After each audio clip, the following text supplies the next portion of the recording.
வணக்கம். இன்று நான் பேட்டியளிக்கப் போது, "வருமுன் காப்போ நன்று, தும்பை விட்டு வாலை பிடிக்காதீர்கள், சிறுதுளி தான் பெருவெள்ளம்." என்னது இப்படி சொல்கிறேன் பார்க்குறீங்களா? ஒன்றும் இல்லை. எதுவுமே நடக்கிறதுக்கு முன்னாடி வருங்காலத்தில் இப்படி நடக்குன்னு தெரிஞ்சும் சில விஷயங்களை மக்கள் பொருட்படுத்துறதில்ல. சில மக்கள் பொருட்படுத்துறதில்ல. உதாரணம் சொல்லணும்னா, இப்போ வாகன புகை இவ்வளவு வெளியாகுது. இந்த வாகன புகையினால ஒரு மூச்சு சுவாச கோளாறு ஏற்படலாம். அதை பற்றி பொருட்படுத்துறதில்ல நிறையா பேர். நிறையா பேர் சில பேர் பொருட்படுத்தினாலும் அவங்களுக்கு அதை சரி பண்ண முடியலை. அதை விடுங்க.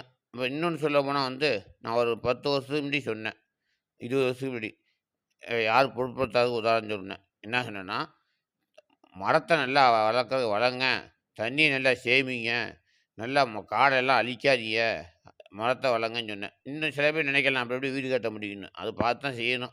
இருந்தாலும் நம்ம அதுக்கு தான் காடை அழிக்காமல் வச்சுக்கணும். அப்போ சொல்லும்போது யார் காதலையும் உழுவலை. எத்தனை பேர்கிட்ட சொன்னாலும் இது பண்ணாலும் நினச்சி பார்க்குறாங்க சில பேர் இப்படி இருக்குன்னு.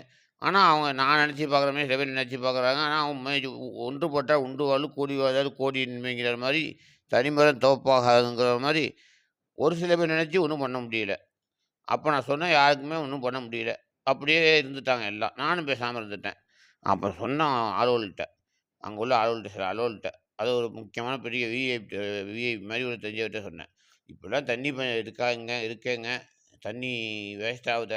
20 வருஷம் முன்னாடி நான் சொன்னேன், தண்ணினா வேஸ்ட் ஆகுத, அதை சேமிக்க மாட்டோம்,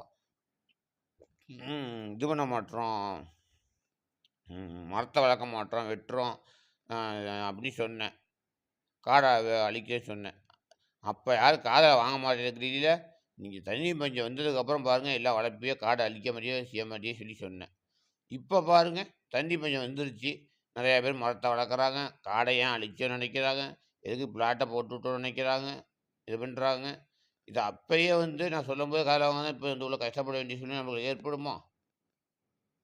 அதுக்காக சொல்கிறேன், எதுவுமே வரத்துக்கு முன்னாடி இப்போ யாருங்க, வந்ததுக்கப்புறம் செய்யாதீங்க. இதை ஏன் தெரியுமா இந்த பேட்டியை இன்றைக்கி நான் அழிக்கிறேன்? நான் ஒரு நிருபர், மதுக்கூர் மாலை மலர் மற்றும் பட்டுக்கோட்டை தாலுக்கா வின்டி நிருபர். ஒரு விஷயமா என் கடமையை நீங்கள் நினைக்கலாம், நீங்கள் சரியில்லைங்கிறது நினைக்கலாம். என் கடமையை நான் கரெக்டாக செய்வேன், மேலும் கூடவும் செய்வேன், கடமையை நிச்சயம் செஞ்சிடுவேன். செய்யாமல் விட்டதில்லை, இது வரைக்கும் எதுவுமே விட்டதில்லை. ஒரு இடத்துல ஒரு விஷயம் நடந்து போச்சு. அதுக்கு நிருபர் வேலையாக சொன்னேன், ஃபோட்டோ எடுத்து அனுப்பி போடணுமா உங்களுக்கு அப்படின்னு கேட்டேன்.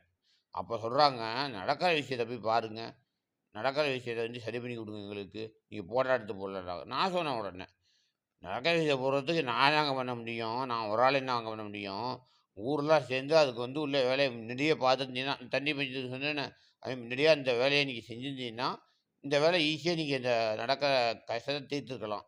அப்போ நீங்கள் செய்ய சொல்லும்போது அப்போ நீங்கள் அலட்சியமாக இருந்தீங்க, இப்போ கஷ்டப்படுறீங்க. அதுக்கு அந்த கஷ்டத்தை என்ன கஷ்டம் சொல்ல மாட்டான் அதை. அது சொன்னால் அது பெரிய இதாகும், பிரச்சனையாகவும் நினைக்கிறேன், பெரிய பரபரப்பாகும், கஷ்டத்தை கேட்காது தயவு செய்து. அதை சொன்னேன்.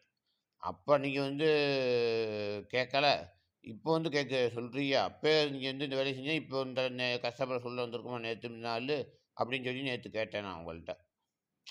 மொத்தம் ஜனங்களே என்ன சொல்கிறேன், எதையுமே நடக்கிறதுக்கு முன்னாடி ஜாக்கிரதையாக இருங்க, வந்ததுக்கப்புறம் யோசிக்காதீங்க. நடக்கிறதுக்கு முன்னாடி ஜாக்கிரதையாக இருந்தால் நல்லாவும் நடக்கும், நல்லாவும் இருக்கும், நல்லதும் இருக்கும்.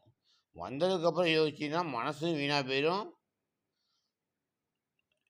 சரியாகவும் ஆகாத விஷயங்கள் இப்போ காடை அழிக்கிறதுக்கு முன்னாடி யோசிச்சிருந்தீங்கன்னா தண்ணியும் நல்லா இருந்திருக்கும், நம்ம மனசும் நல்லா இருந்திருக்கும். காடை அழிச்சதுக்கப்புறம் யோசிச்சே தண்ணியும் இல்லை, நம்ம மனசும் சரியில்லை, ரெண்டுமே வீணாக போகுது.